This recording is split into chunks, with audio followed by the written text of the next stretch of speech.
Ok, bienvenidos y bienvenidas nuevamente a este espacio de charlas sobre la sociedad y el derecho.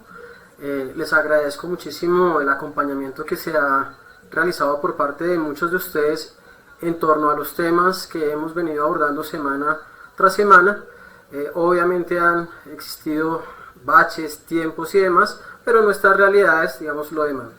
Ahora, el día de hoy vamos a trabajar un tema que entre varios me han motivado a presentar, y es cómo pasamos nosotros de lo individual a lo colectivo, ¿no es cierto?, a esas nuevas formas de organización, a esos escenarios de participación colectiva, gracias a el impulso de algunas personas que se consideran líderes, ¿no es cierto? Entonces, hoy vamos a hablar un poco de los líderes sociales en el marco de ese proceso organizativo. Entonces, sin más preámbulos, arranquemos. Cuando nosotros vamos a hacer el paso de lo individual a lo colectivo, siempre debemos revisar los intereses que tenemos en común o los intereses que son colectivos. Entonces ya tenemos al menos tres tipos de intereses. Los intereses, por un lado, individuales de todos esos individuos que van a ser parte de ese colectivo, ¿no es cierto? Y los intereses que pueden ser o colectivos, es decir, de todos hacen parte de esos intereses, todos conforman ese interés nuevo, el interés de esa forma de organización de ese colectivo, o hay un interés quizás si se considera intermedio. ¿Qué quiere decir un interés intermedio?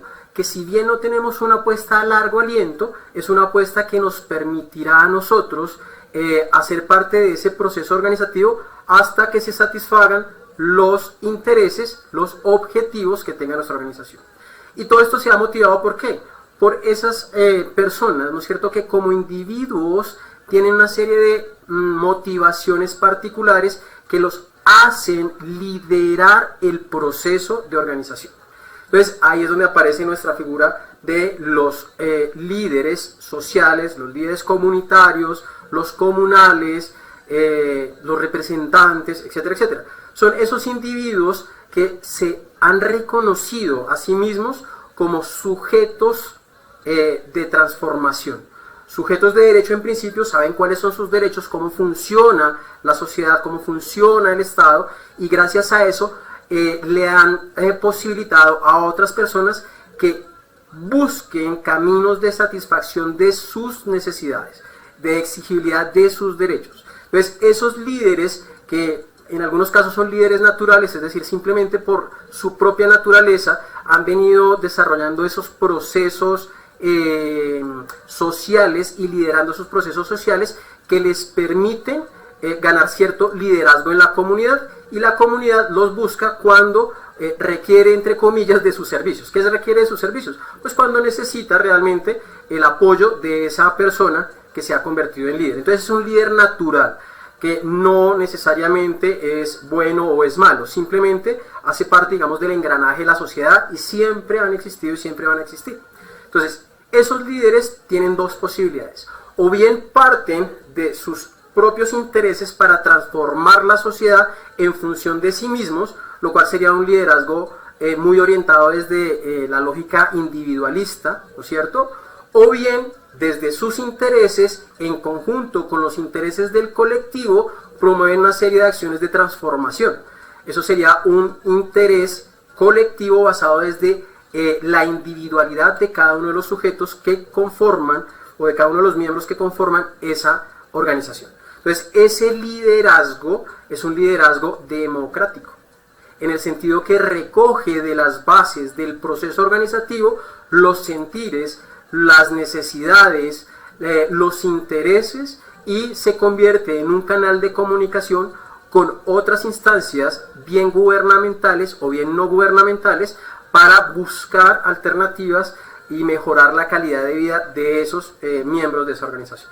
Entonces, vamos a encontrar que hay líderes que nosotros consideramos como democráticos, que están dados muy al orden de lo social, que interlocutan todo el tiempo con las comunidades, que buscan alternativas, que están presentando o utilizando mecanismos de participación, están haciendo parte de esos escenarios de participación en consejos, en mesas, etcétera, etcétera, utilizan acciones judiciales o acciones administrativas, derechos de petición, etcétera, para poder ayudarle a la comunidad y transformar su entorno, ¿sí? Por otro lado, pues vamos a encontrar los líderes que también pueden ser naturales, por la misma idiosincrasia, por la misma formación, por sus mismas creencias ideológicas, etcétera, etcétera.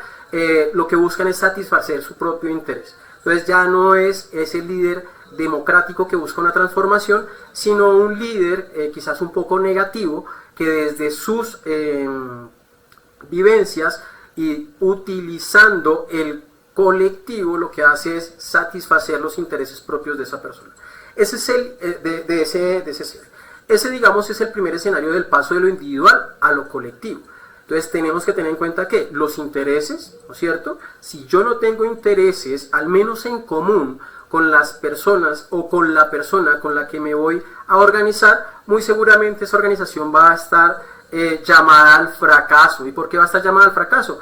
Porque fácilmente cuando se satisfaga ese interés común, o cuando sigamos nosotros trascendiendo, sigamos nosotros andando, sigamos nosotros buscando cumplir con ese objetivo máximo y nos demos cuenta que no tenemos los mismos objetivos, pues la organización va a buscar desaparecer, ¿sí?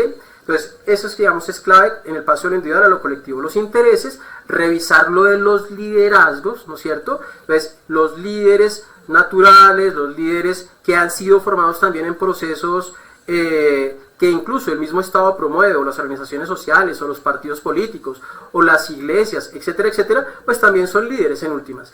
Y determinar qué tipo de líder es la persona que está, digamos, ayudándonos a fortalecer ese proceso organizativo, ¿sí? Si está dentro de nuestros intereses, pues muy seguramente nosotros vamos a hacer parte del trabajo mancomunado que él adelante. Si no, muy seguramente nos vamos a distanciar y vamos a buscar otros escenarios de participación en donde mis intereses se vean más en línea con los intereses de esa persona que asume el liderazgo. Ahora, ¿qué sucede, como para la reflexión e ir cerrando, qué sucede en la práctica en nuestra sociedad?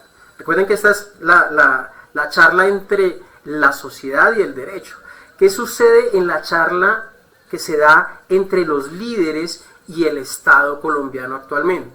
Pues hay una brecha, un vacío muy grande en los procesos comunicativos entre la institucionalidad y nuestros líderes sociales, al punto que generalmente la institucionalidad los ve no como actores que potencializan el proceso de participación ciudadana, de democracia participativa, sino como una oposición directa al Estado. Y en esa medida los abandona, entre comillas los abandona y los deja a su merced. Y a su merced es a que suceda con ellos lo que está sucediendo en nuestras cotidianidades, desafortunadamente. Y es que por no tener acompañamiento de la institucionalidad y dentro del proceso que ellos adelantan de acompañamiento, de guía, de fortalecimiento de los procesos comunitarios, pues los actores armados y legales los han declarado objetivos militares y pues ya sabemos qué ha sucedido con ellos. Entonces, la reflexión que nosotros queremos motivar el día de hoy es: ¿conocemos nosotros líderes? Líderes entendidos como ese sujeto que se ha empoderado y tiene clarísimo cuál es el rol que la sociedad, que él tiene dentro de la sociedad y que hay con relación al Estado.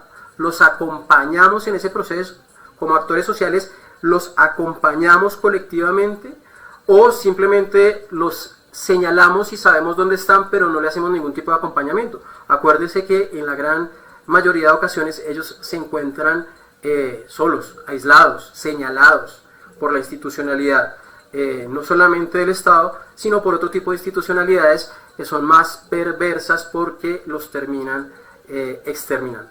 Entonces la reflexión es: ¿los conocemos? ¿Somos acaso nosotros esos líderes? ¿Podemos nosotros diseñar conjuntamente con ellos estrategias para mejorar esos procesos de transformación de la sociedad? Eso hace parte de todo el engranaje que hablábamos en otros videos en torno a la democracia participativa, a los mecanismos de participación que son múltiples y a la participación como tal, como una forma de vida. La pregunta entonces que queda instalada es: ¿podemos nosotros generar procesos de acompañamiento a nuestros líderes para entre ellos y nosotros como sociedad seguir un proceso de transformación que vaya encaminado al mejoramiento de la calidad de vida de todos y todas en esta sociedad?